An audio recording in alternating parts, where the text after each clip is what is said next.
Hi everyone, and welcome to this Coach Susan session.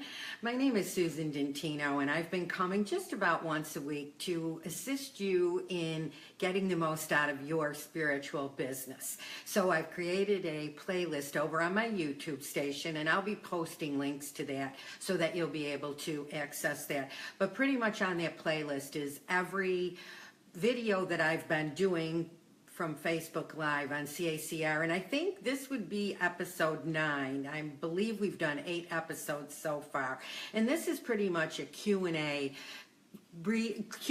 class. So the reason reading keeps popping into my head is because I'm not going to be doing any mini readings. I do mini readings during my radio show, which is every Tuesday at 7 p.m. Eastern. It's called The Night Shift, and it's on W4CY Radio. So if you're looking for a mini reading, please don't post that question here. Just to tell you a little bit about myself, I've been working in this full-time since 2004. It's always been a passion of mine, and really coming out of the spiritual closet since then. I also have been certified in just about every certification Doreen has. I don't think there's any I haven't been, to tell you the truth. And I also have a book published by Hay House, which I'm very proud of, and it's called Songs of My Life, Slightly Out of Tune. So without sounding like an infomercial, if you're looking for a good beach read or a wonderful gift for somebody, I think that you'd enjoy it, and trust somebody that you love would enjoy it as well. So now we are going to talk about spiritual business, and I posted the post a few days ago to give you an opportunity to ask some questions, which I am going to address, and then I'm going to be pausing and checking what you're posting here. I want to welcome all of you that have come live. I know this is a holiday weekend, so the fact that you've decided to spend this hour probably with me, I really appreciate. And I really, first of all, want to give you a big round of applause for where you are right now on this journey, because I know that when you decide to do something like this, there's a leap of faith involved, and then there's all these questions that come up. And one of the questions that I got that I'm going to be addressing is, how do we get our ego out of the way when we're doing readings, when we are exploring the options of doing this work? How do we get our ego out of the way? And I think that is such an important question. And I will just tell you, for me, that whenever I'm preparing for a reading, I usually take about 15 minutes prior to the reading and do some reflection, some meditation, some praying, and setting an intention that I give my client the information that is going to be of greatest service to them. What I constantly remind myself is this information is not coming from me. This information is coming from whomever or whatever it is that I'm channeling. So it could be an angel, it could be a spirit guide, sometimes a deceased loved one will come in, never knowing where this information is coming from. But because I've set an intention prior to the reading, I'm always confident that it's coming from a high source.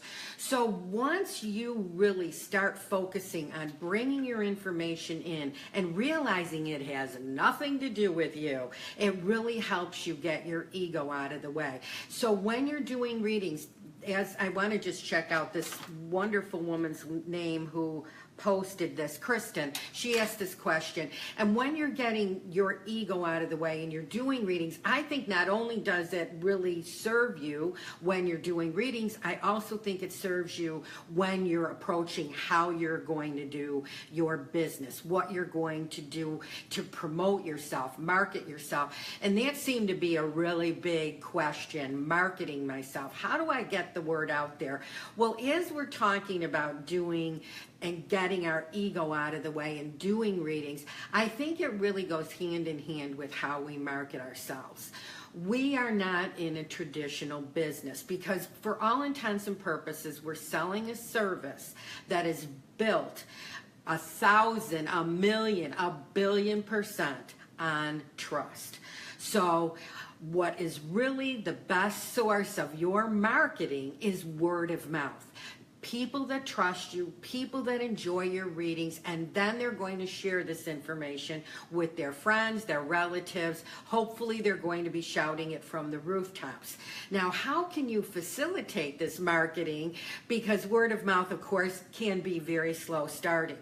This is how you bring in some of the tools that I've been giving you throughout these little talks that me and Coach Susan and you have had. And this is where you go into some of the marketing tools that are at your disposal right now.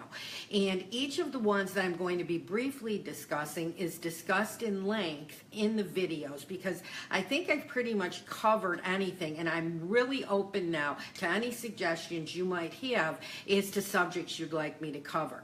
So when we're looking at marketing ourselves, the first thing that I would recommend is creating a Facebook page. And again, this is done in detail under marketing, social media marketing in a long, in a 50-minute video. So I invite you to take a look at that over at the YouTube station. But when we create a Facebook page, what we want to do is create a public page that are going to attract what Facebook calls fans. And what you want to do is you want to use that as an opportunity to let people know what it is that you do and what it is that you can assist them with. Because whenever anybody looks for anything, be it a product, be it a service, the first question that's going on in their mind is, how is this going to assist me? If I buy this, if I get this reading, how is this going to make my life better? So when you're putting together your tagline, the way you describe yourself, it's really important that you have that in mind. What is it that I'm going to be able to offer to these people that's going to help them create a better life? Because that's basically, like I said, whether you're buying a new car or buying a reading, you somehow, some way feel it's going to make your life better. So you really want to let your clients know that this is how I'm going to make your life better. And I know that, let me just check here. I want to make sure I get people's names. Brandon said, how do I describe what it is that I do? And that's a great question as well, because I think there's so many of us that have been exposed to the whole gypsy psychic idea that we don't want to be portrayed in that way. I know there's many of us out there that resist even using the title psychic. Often when I refer to myself, I'll call myself an intuitive. If I'm working with people that are very drawn to angels, I'll use my angel therapy practitioner title. So I really learn to read my audiences and the people that I'm reaching out to. I've called myself an intuitive coach as well. Now, I don't have any certification with that, but to me, it's what I do. I get intuitive information. Using that information, I coach these people. So this is what you really want to have, is a very strong idea. And in one of the videos, I talked about having an elevator speech. How would you describe yourself if you were riding with somebody in an elevator and you only had a few minutes to tell somebody what it is that you do?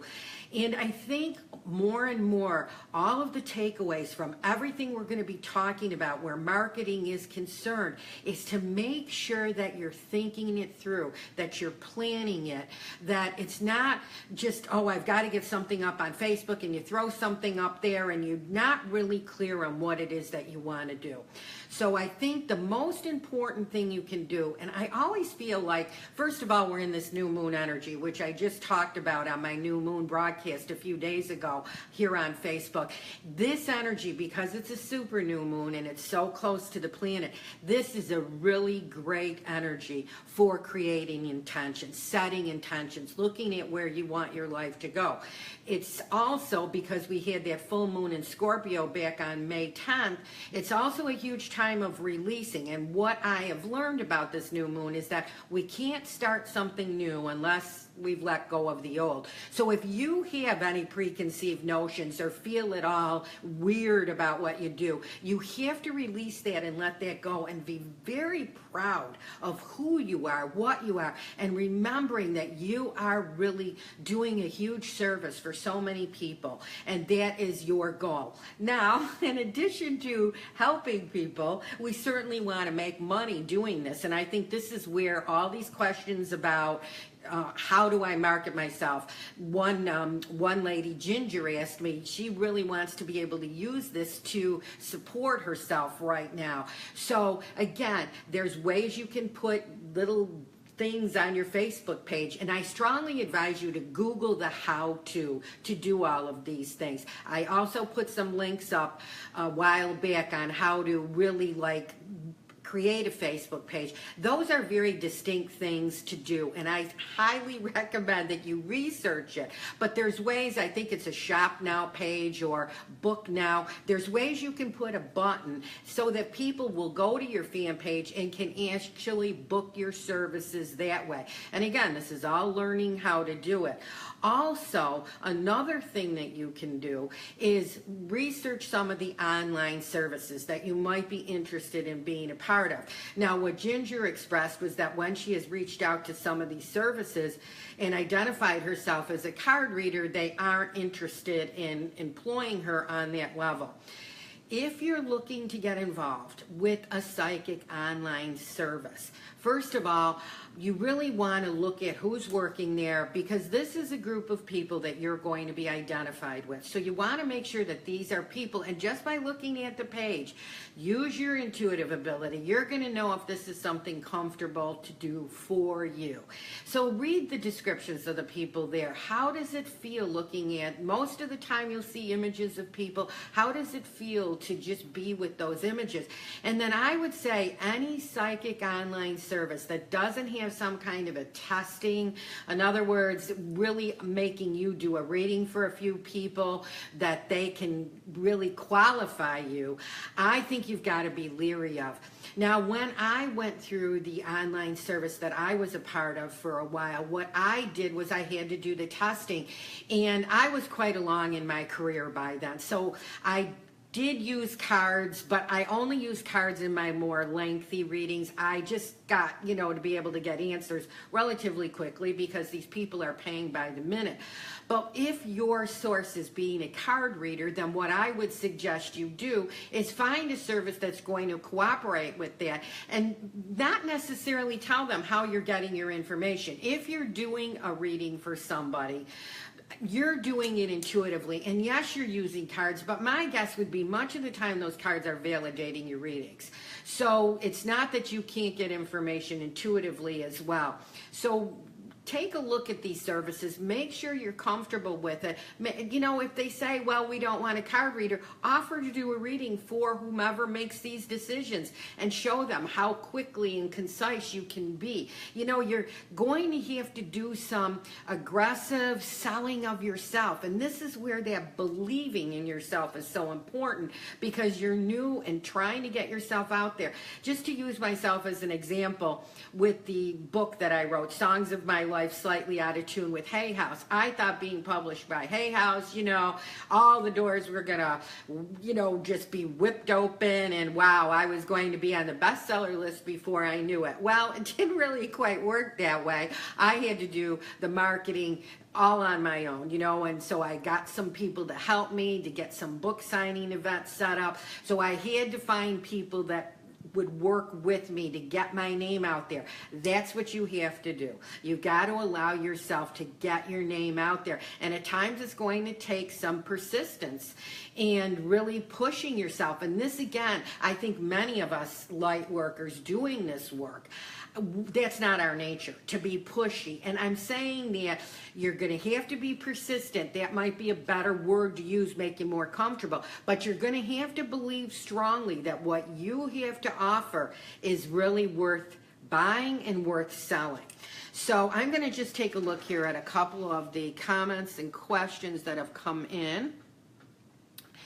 And let's just see. So I'm going to say hi to Annie. Hello, Sherry. Barbara's here. I'm doing great, Barbara. Thank you for asking. Hi to Doris. Hello, Monica. And happy Memorial Day to you, too. Let's see. Karen, hi. Linda, Cindy, Annie. Okay, how do we get it out? And how do you know who is giving you the information? Okay. It all depends. That's a great question, okay, about how do you know where your information is coming from. For the most part, I work with the angelic realm. So I'm always just keyed into that vibration, and I'm getting information from my clients' guardian angels. I'm getting information from any of the higher angels that might want to come through. Once in a while, I'll get information from an ascended master that might come in. It's funny because with being in Encinitas a couple weeks ago, I started working really a great deal with Yogananda, and I'm really now feeling so much of that power of that gentleman around me, and much of my information is coming from that source. But when I'm doing readings, I find that usually the person will have a specific idea of where they want their readings to come from. So I just seem to attract, to go figure, people that are interested in angel readings. So pretty much that's what I do. However, I have had times where people might want more shamanic readings, and I have specific decks for that have a more shamanic flavor, and maybe then we'll go to their animal spirit guides, we'll go to their spirit guides in human form, you know, whatever I feel needs to come in. When I'm doing a reading, Mother Mary might come in. So you just, again, and I know so much of this probably just, it seems like I use the word trust way too much, but that not only does your client have to trust you, you have to trust your information. And just know that if you ask who this is coming from, you'll get a clear idea. This is her spirit guide, walking flower, something like that. And then you probably get some information on that spirit guide. So that's a cool name.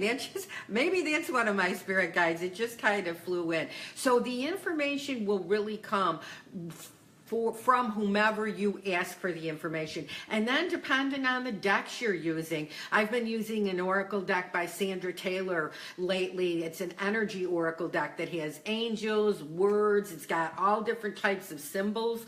And so it just depends on what deck you're using as to where your information is coming. And again, you have to trust and get away from this idea that, oh my gosh, what if I'm wrong? You got to put that idea out of your head. And the reason why you've got to put it out of your head is because it's not you.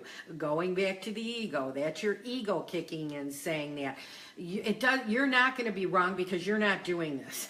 You are like this beautiful vessel. Just imagine like a beautiful vase that's got a hole on each side, and the water is being poured into the hole, and it's just coming down. So just know that the water that's coming out is you just having this beautiful information coming in and just releasing and letting it go. So get away from the idea of being right or wrong. Just know that you're doing a service and you're just delivering the message like the postman, okay? Wherever it's coming from is really secondary as much as it's important as to the idea of where it's coming from.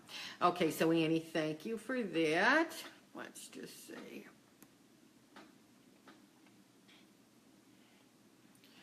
All right, so let's see. Okay, hi to Hemika, Nancy, and again, if I mispronounce your name, pretty much forgive me. Annie, Lillian, hey. I am not doing angel messages, just answering Q&A questions about business. Okay, good morning, Wendy. Lillian. You're what, Wendy, you're what you are at the time. We get more and more all the time. I try and stay in it. That's great advice, Wendy. And really that's it. Again, just trying to stay in the energy and just really, you know, moving with what you're doing. I so agree with that. Oh, you're welcome, Jennifer. Jill, hi Jill. Okay, Lily and Jennifer. Tabitha, hello Tabitha. Kimmy, Kim. Okay, just scrolling here. Monica's saying she just started with an online service and loves them, so maybe you might want to reach out to Monica and see what one she's doing. That's a great thing too. Remember that you have great resources, and it's all about coming together with the people that we know and how important that is, because they're going to be our best source. I've mentioned angel parties. As a matter of fact, this was the very first video I did was on angel parties, and those are a great way to get your name out there. Angel parties, all the details how to do it is on my very first video on my page. Angel parties, doing psychic fairs, and again, booking people through psychic fairs. You can rent tables and do that type of work. That helps a great deal.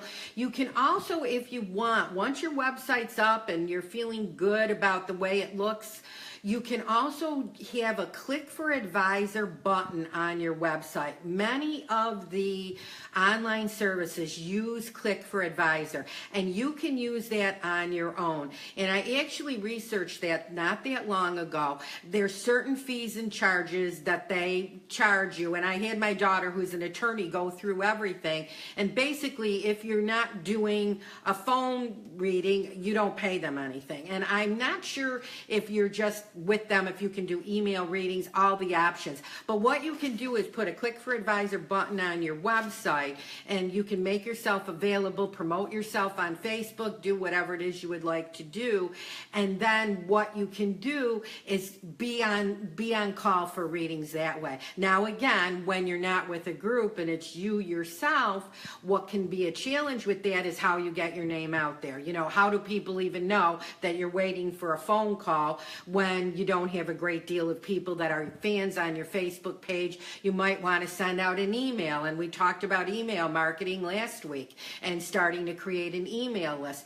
Right now, I think if you're new to all of this, what's really significant is to do things that you're going to get the most exposure with. And that might be doing things in person to begin with. Again, like getting into a psychic fair, doing these angel parties. An angel party is really the best way to be succinct about it, is like a Tupperware party for readings. So all of you have been to those kind of parties, so kind of get the gist, but details are on that video. So that's something that you can do. And one of the questions I had, let me just see who this was. This was from Carol, and Carol asked me, should I take all the courses that I want to take before I begin to promote myself?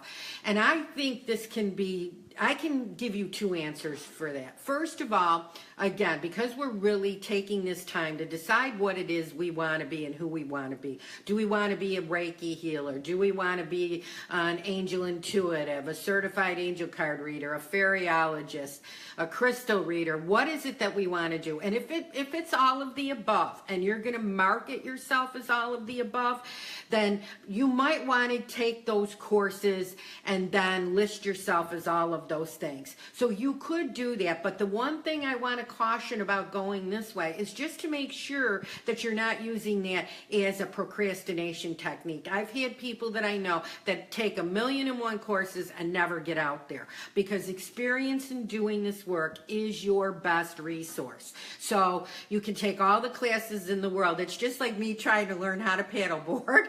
I can take all the classes, watch how to do it 1,000,000 times, but until I'm actually standing paddling on that board, I'm not going to be getting anywhere. So it's the same thing with readings. You've got to get out there. So I would say you want to be promoting yourself as to what it is that you feel that you're best at, and I would start with that. And then as you add these certificates, you can add this to your name and add these things. But to me, as long as you've got a few, I would say start, and then you can still continue, because we're always learning. We're always learning. We're always moving forward. We're always getting more tools in our arsenal. So why not just promote yourself and begin the process as fast as you can? So if you're asking me which way to go, I would say once you have one certification, even though you might want to take more, I would say go for the gold and start moving forward with the promoting, and then just add your little titles as you get them.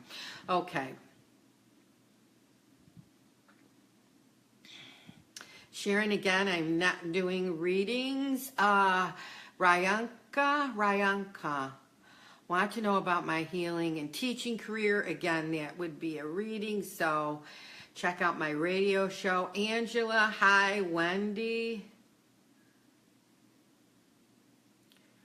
Sandra, Sherry, Sandra, hi.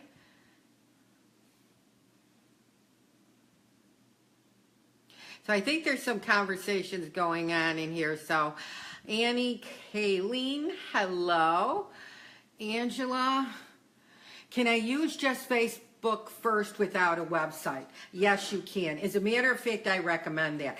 Building a website, and again, I know I keep saying this, but there is a video on my channel that tells you about building a website and the in and outs of that. For the most part, building a website is a rather complicated procedure. Even if you decide to do it yourself and it's easy breezy and you're just going to put one page up there, it's still time consuming. You can really listen to my talk today and get off and start your Facebook fan page. So I would totally recommend beginning a Facebook fan page first. Now, I think a website is important. There's been quite a bit of conversation lately. Our website's becoming obsolete because so many people use Facebook. But personally for me, I use Facebook as a tool for certain things. But when I really want somebody to know me. If somebody reaches out to me for a reading and doesn't really have any experience with who I am, I refer them to my website because it's a more extended reflection of who I am as a person. And I have a video on there. I try and get my new moon videos up there. But the first video, well, actually, no, that's been moved. I was going to say the first video is talking about my book, but now that I do the moon ones, I don't have that up there. But people can go to my about page and read all about me and really get to know who I am. And I really feel that connection is important. If somebody doesn't know you and wants a reading and wants to know more about you. So it's like, I would say, like, say you're a fisherman and you're throwing out your line, right? Because we would only fish. We don't hunt or fish. I'm not anyway advocating that. But say you just send out that line. And the Facebook page is sending out the line. You want to catch whatever you can coming through by sending out that line.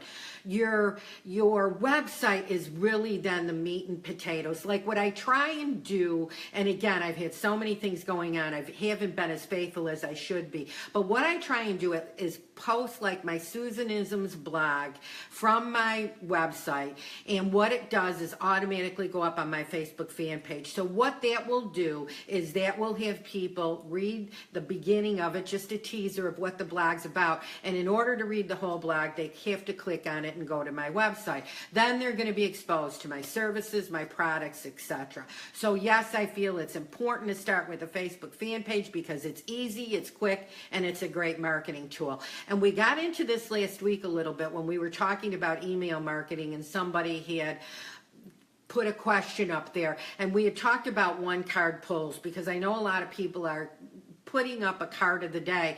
And one of the things that I talked about, and this came up quite a bit this week where people were reaching out to me saying that using a 3-card selection process gets a lot more comments and a lot more engagement.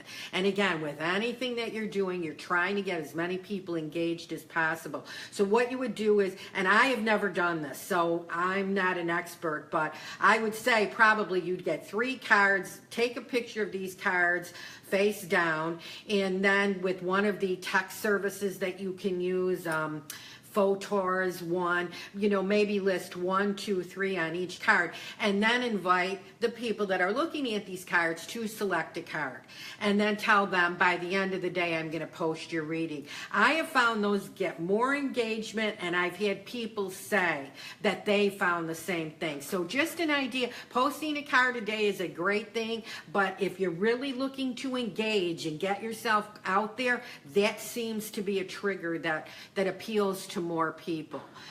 Okay, so thank you, Angela, for that. And Sandra is saying, what would be the best name to advertise? Angel Intuitive, Intuitive Reader, Intuitive/Spiritual Therapist.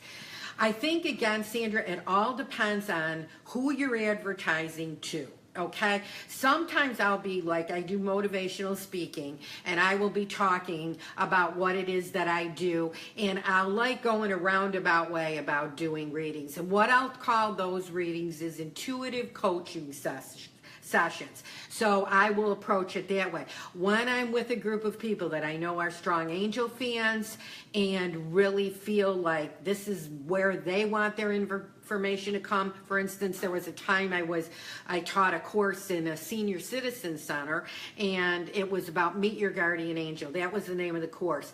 And all of these people were huge angel fans. So there I promoted myself as an angel therapy practitioner, and that's where I kind of threw in my certification. So in that case, you might want to call yourself, whatever you're certified in that has to do with angels, an angel intuitive, angel therapist, whatever it is that you are, you would promote yourself that way. So again, it's using your own intuitiveness and really thinking about the people you're presenting to. At that time that I presented to the Senior Citizen Center, it was interesting because my daughter was coming with me at times because I was selling my products in the back of the room when I would be doing these speaking engagements. And she would say to me, she'd come and, we'd work together. And what happened was I just felt like a Senior Citizen Center. I was glad that I was doing it because I did whatever I needed to do to get my name out there. So I was happy to be doing it, but I didn't expect, a huge turnout. Well, I had over 40 people in that class. I was kicking myself that I didn't have my daughter with me because I was so busy, but it just goes to show you how you never know what venue might really attract people. So I would say look at your participants and decide how to talk about yourself based on that. So thank you, Sandra, for posting that question. Okay, Cheryl. Okay, great question. Cheryl is asking, I want to know if you have any advice on clearing and grounding after the session is over. Yes, first of all, I think you should ground prior to the session. So even though you're looking for information from the higher realms, I just think it's very important that you ground. And the way I do it is I just visualize two roots growing out of the bottom of my feet. And what I do is I have a fancy place at the center of Mother Earth. I have this crystal castle, kind of like Cinderella's castle in Disney World. And I have that. And then I have a huge pillar of clear quartz, and I take my roots and I wrap them around that to make sure they're secure and pulling from that crystal the energy that I might need throughout the day, throughout the reading. When I do that, what I also do is bring some energy up from Mother Earth, and I allow a color to come through to me. As a matter of fact, I have an MP3, Butterfly Blessings, that does a little bit of this color therapy. But now that I'm thinking about it, this might be a good thing to do in the future. So then you're grounded, you're perfectly grounded, and you've got, this vitalized energy. Sometimes I'll grab, right before I'm going to do a reading, a handful of mini carrots. I love those mini carrots. Maybe have that. Anything you want to eat that will ground you will help. I do that before and after, especially if I'm doing, more than one reading. I'll do it before I do all the readings and then after. There's times when I've staffed at an angel intuitive or angel therapy event where I'll do readings after the event, and when I'm doing them one on top of the other, I ground before and I ground after. I cut my cords between each reading, and you can be very, you can get a crystal to do it, but essentially what I do is I just kind of fan myself, kind of just doing almost like a little bit of a karate chop thing down my body, and I say, I release you with love and light. I release you with love and light. If by some chance I'm doing readings right on top of the other and the client has touched the cards, maybe they sometimes will try and help me clean up or whatever. What I'll do is I'll just put my hands over the cards, clear the cards, set an intention that these cards have the best information for my client that's coming up. So I'll do that too. Again, it just depends on if I feel that everything's cool with the cards, I'm the only one that's touched them. I know I've infused them with my energy, so I don't worry about that. But if a client does touch them and I don't make a big deal about it, I thank them for helping me, and then I'll just kind of clear the cards. So I just do this, release, and I like to use a selenite wand if I have more time and I'm really doing a complete cord clearing. As a matter of fact, I'll do that on my clients where I'm clearing them, if I'm with them in person, or even if not, I'll use a selenite wand. But if time is of the essence and I'm really powering through, I'll just do this and let it go, release, and let them have their energy, let me have mine, and it's all good. So thanks, that's a good question. And okay, I appreciate that. Okay, Cheryl, we got that. Patty, how do you deal with judgmental people? You know, Patty, I'm going to go back to that little example I was giving you earlier about doing the workshop that I did at the Senior Citizen Center. And again, as I said, I was surprised to have 40 people there. And this was such a delightful group of people. They really were delightful. And everything was going along really smoothly. And what I was going to do is I do a meditation where I take people into a very relaxed state. And then we call in their guardian angels and they meet their guardian angels. They'll get their names. They'll, get a sense of how they feel, maybe some colors around them, things like this. And so everybody is very anxiously waiting for this whole process. So what does somebody ask me? Well, what about the fallen angels, right? How do you deal with the fallen angels? And I could just see that this was my person, almost like if you were up on stage and you had a heckler. This was my person that was going to kind of, create some problems in meeting everybody else's guardian angel because it was going to start holding me up. Well, I made a mistake in getting engaged with this person. So what I began to do was speak of my own beliefs about fallen angels and things like that, which you always want to stay away from any kind of a negative engagement, okay? So, but I didn't, and I allowed myself to get engaged. And now little by little, whatever I said, this person was arguing with. So I wasn't going to win. And I would say I probably wasted 10 minutes while the rest of the people, all they wanted to do was go into this meditation and meet their guardian angel. So what I have learned about judgmental people is, first of all, what I should have said to this person is, let's talk about this after the class. I'll be happy to discuss this after the class, but right now, let's meet our guardian angels. So divert the judgment, if at all possible. If it's not possible, then the only thing I can say, without being rude, is you just have to cut it and just move on and just say, this is not the time for this discussion. If it's somebody where you're in a workshop situation where you get somebody that seems to be there to detract from what it is that you're doing, always make sure that wherever you're doing this workshop that you kind of have somebody that can assist you in maybe asking this person to leave. Now, I can honestly tell you it's never happened to me where I've had somebody come in that was really a challenge.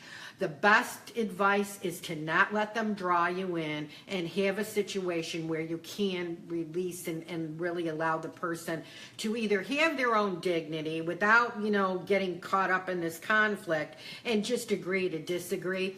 It was interesting because I'm a big fan of Grace and Frankie, and I was watching it last night, and it's about a gay gentleman, two gentlemen that are gay, and their ex-wives. It's very funny. I love the show.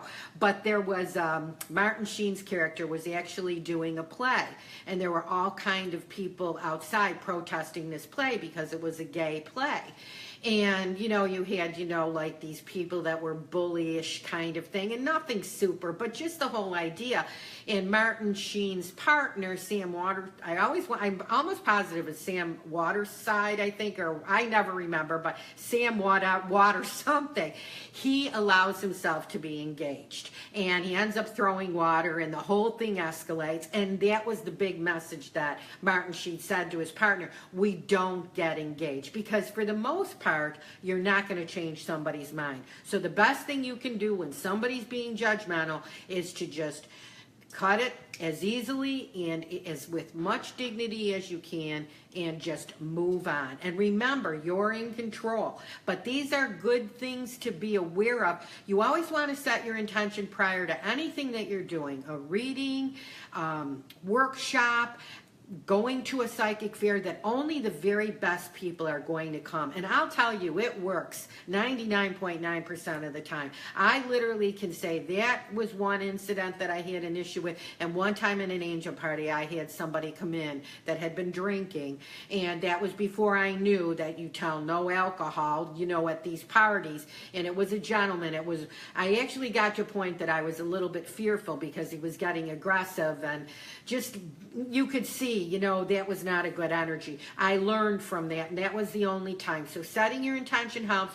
Most important thing is don't get engaged. For the most part, you're not going to change anybody's mind, especially to get engaged on Facebook. Remember that every time you post anything on Facebook, people are reading it. So as much as I might have strong political views, even on my friend page, because I got to a point with my friends that I've been on Facebook for so long that many of my friends would also be considered fans. So I just stay out of politics on my page. I mean, I think people have a good idea what my leanings are, but it's just because you're not going to change somebody's mind on Facebook. So let the judgments go. And again, like Don Miguel Ruiz says, don't take anything personally. Let them have their judgments.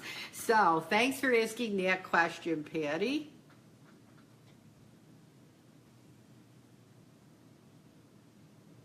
Okay, that's a good question, and oh, I hope I can pronounce this right. Peugeot. She's saying, do you get a lot of feedback for your email readings? I do not get a lot of feedback, but do get new orders from some of them. Okay, you know, feedback is really interesting, and many times when you're on online sites, they do have feedback, and it's like a review, and this is how people rate you and whether or not, you know, they enjoyed the readings, how they felt you did. So feedback is a significant thing. I have done email readings, and I think your best way of knowing the feedback is what if they ask you to do another reading. Were they satisfied with the reading? Again, it's one of these trust things. Once you do the reading, you've come from your highest place and sent out that reading, you just have to trust that people are going to be getting the information that they need. So just really feel comfortable with that. I can honestly say from my email readings, the only way I know people are confident with those is if they rebook me. And then I know, well, they must have liked the first one or they wouldn't be rebooking. But again, that's our ego. And when I say it is so normal that, again, you want that validation. One of my friends told me that my feedback is more important than the money I make.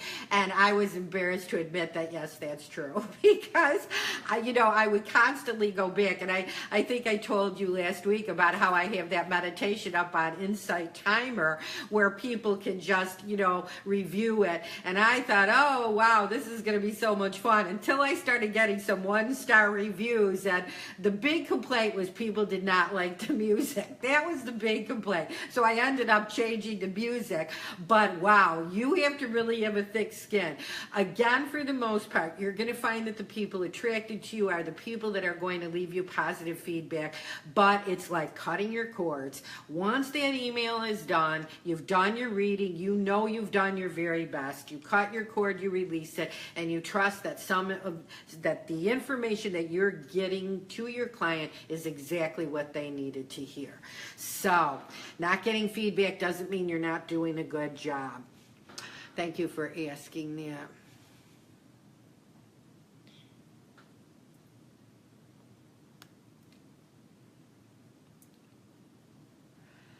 Okay. You know, Lillian, why do videos get deleted? I don't know. I can't say that I'm a big Facebook rules follower. That's why I just know that ever since I've been doing these, I just put them up on YouTube. Actually, it's been my first experience doing YouTube. All of my coaching sessions are up there, as well as my moon sessions. I also put my moon sessions up on my website. And again, a way to draw people to my website. But I don't know, maybe it takes up too much space. I don't know why they do it, but I know they do. Okay, let's just see. Oh, thank you. I want to give a big shout out to Sherry Wynn, one of my BFFs, my best friend, and she's here just helping me out, and she just posted the playlist. So thank you. Okay, so we talked about that, Lillian.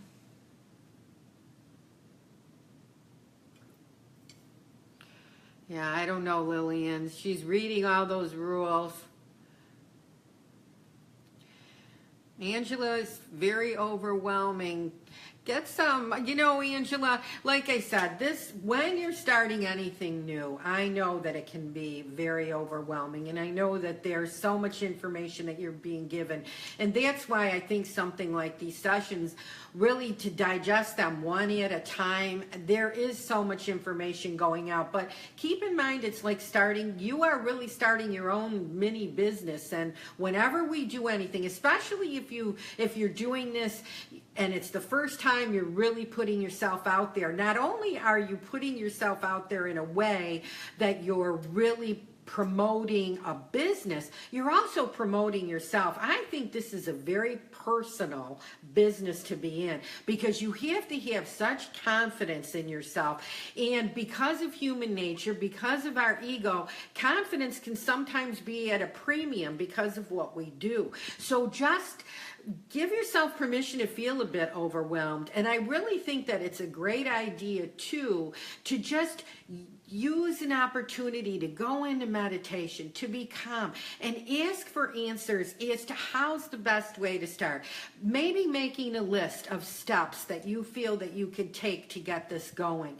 Doing something like that. I think prioritizing and keeping yourself in line with the things that you believe that you can do that are going to really help you is really important for keeping things clear as to what you want to do. And I think it will help you from feeling overwhelmed. Fluorite, I was just going to look real fast because that was the crystal I recommended for this new moon energy. Fluorite is a great stone to use to help in kind of clearing everything and bringing order to chaos. So just know that maybe fluorite might be something that might help you a bit in feeling that way. How do you price readings for someone new? I'm pricing myself, just believe with markets, so I'm not undercutting, but I'm still unsure. Okay, truly, great question. Pricing is always really something that I think many of us struggle with. First question is, should I charge at all? Because we're doing spiritual work, so there's that whole idea of charging, and is it the right thing to do? And you'll often get people, or may get people, that might even question this. Well, if you're doing something of service, then why are you charging, kind of thing. So just know that charging is essential. It's a balanced thing. Money is energy. You're expending your energy. Money should be coming back. So I just want to make that clear. I'll tell you, my pricing, I finally really have come to a pretty consistent way of pricing. When I was working on that online service, I was making at times $5.99 a minute, and I will tell you that I got to be a really quick talker because there was something about $5.99 a minute. It just seemed, a little bit high to me. So once I left that and I started doing my own thing, I came up with my own pricing structure that I'm comfortable with. And there are many people out there that charge based on their reputation, based on how many people they do or whatever, that charge quite a bit of money. And I always say, that's whatever's good for them. What I usually do is now I pretty much stick to my prices that are really listed on my website. So whether it's somebody new or whether it's a repeat client, that is my pricing. And I have all different price points, and I feel that some of them are affordable. So if somebody wants a 15-minute reading, that they can get that and it's affordable. So I think what you're saying about checking around and seeing, like I was going to say not that long ago, it was probably 2 years ago, I was doing an event and I had a certain price point that I pretty much stuck to. And this event that I was going to do, the price point was very below what I was used to getting. And it was actually doing like a psychic fair, and everybody, and I don't remember the pricing, so I'm not purposely, I don't remember it, but it was like, say it was something like $15 for 15 minutes. It was something like that was that, low. And I thought to myself, not to sound, like I'm too good for it or whatever, but I just thought that I'm not going to be a part of this because I did do that. I was priced very affordably when I first got out there, and the rest of the people at this event, that's what they were charging. So I knew in order to be a part of it, I would have to adhere to what they were charging, and I decided not to do it because for me, this was well below what I was charging at that point. So I think it's all based on where you are in your career, because again, how many times now do I do free mini readings because I want people to know who I am and what I do. So I'm actually doing things for free. But with doing that, it's twofold. Of course, I'm out there and want to help people, but I also want people to listen to what I have to say at my radio show or my new moon, full moon Facebook Lives. And people like to get these little mini readings. So I love to do that. But it is twofold. There's energy coming back because I use these, my radio show and these Facebook Lives, as teaching opportunities. So I do get something back because more people are tuning in. So that's really has to be the way you have to look at it. So I think you did mention there, Truly, that you're sticking with market, and I think that's really important. I really think that is what you have to do, is really see what your market is and kind of adhere to that. And again, go to your angels, go to your spirit guides. In meditation, if you ask what it is you should be charging, you will get clear guidance. And I'm telling you, all the pricing now that I have up on my website, the angels told me it's what I should be charging, and I'm very comfortable with it. So, good question, Truly. These questions are very, very, very good questions. Yeah, Monica is saying that she had been doing readings for more than 15 years, but did very little promotion. When she got her certification, things changed rapidly. So people do respond to the certification. And again, this gives you validity in a business of, guess what? What's the word I'm going to say? In a business of trust. It's really important that anything that you have, that really shows that you've got something more than your competition, or you've got a little bit more strength in what it is that you're saying, it really does speak to your audience. It speaks to the people that you're reading. You're an angel intuitive. You're a certified angel card reader. You're an angel therapy practitioner. I really didn't hang my shingle out as being a reader until I was certified by Doreen Virtue as an angel therapy practitioner. And then ATP went on all my business cards and everything. That was the way I identified myself.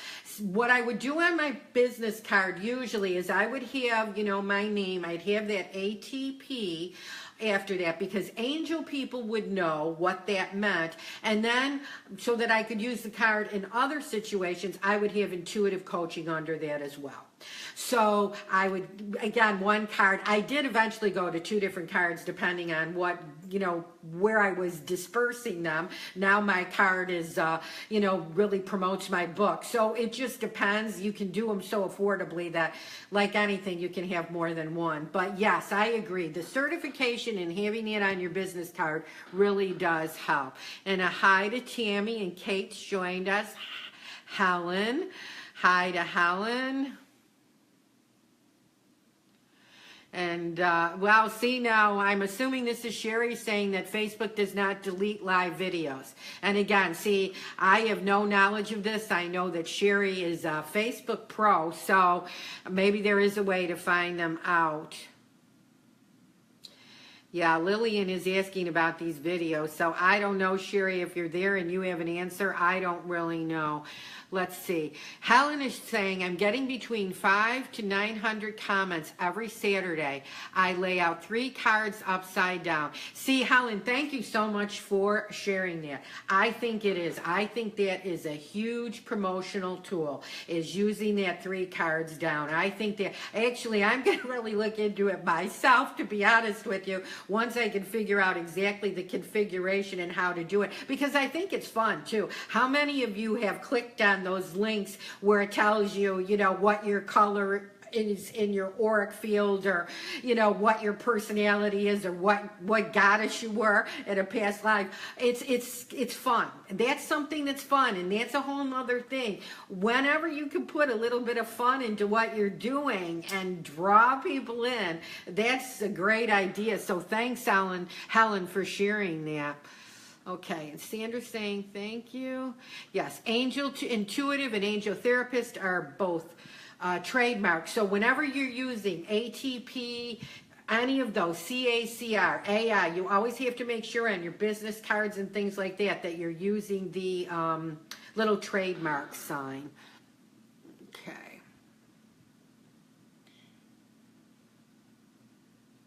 Yeah, Wendy's saying people are just kind of lashing out. I think it's just kind of a sign of the times right now.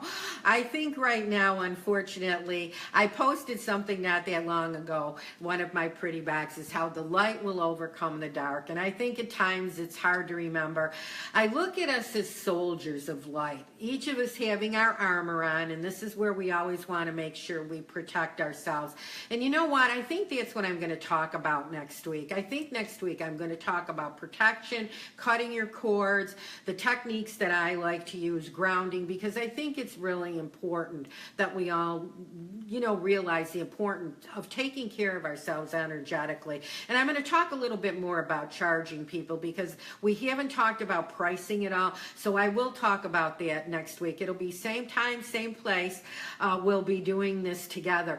But I think that's what we have to remember. And give yourself permission to pull yourself off from Facebook. Unplug. I know everybody that knows me knows that Sundays are my day, that for the most part I do very little. If a pretty box goes up on a Sunday, it's usually because I've got it scheduled. I really try and unplug and stay off of Facebook, not do too much. I don't work at all. Like, I'll never do a class. I'll never do readings on Sunday, because it's my day to recharge my energy. And give yourself permission to do that. If you're feeling a little bit put upon, like there's a lot of negativity around you, give yourself permission to just take some time off. So I am going to actually use that as my goodbye. I can't believe that we're actually at an hour now. It's such a pleasure for me to do this. And I will tell you that as I'm going through all of these videos with you, I'm really feeling all of the energy that you're sending to me. So all the kind words and comments, really, they feed me. So I enjoy coming to you and assisting you, because I feel the more light workers that we have, as I said, we're soldiers of light. And I don't mean soldiers in any negative way. I mean that each and every one of us are beaming that sacred energy that comes from our heart center out to the planet, so that even if we're not actively doing as much as we would like to do, just know that you're holding the light, that you're on the planet for a very specific reason, and that is to be a light worker. And all you need to do is hold the light. So give yourself permission to play a little bit this weekend, lighten up a little bit this weekend, and just know this is a beautiful journey, and all we should be striving for is joy, because as we have that energy of joy and our vibration is full of light, we're impacting more people than we can possibly imagine. Blessings to you. Have a great weekend, and I'll see you next week. Bye-bye now.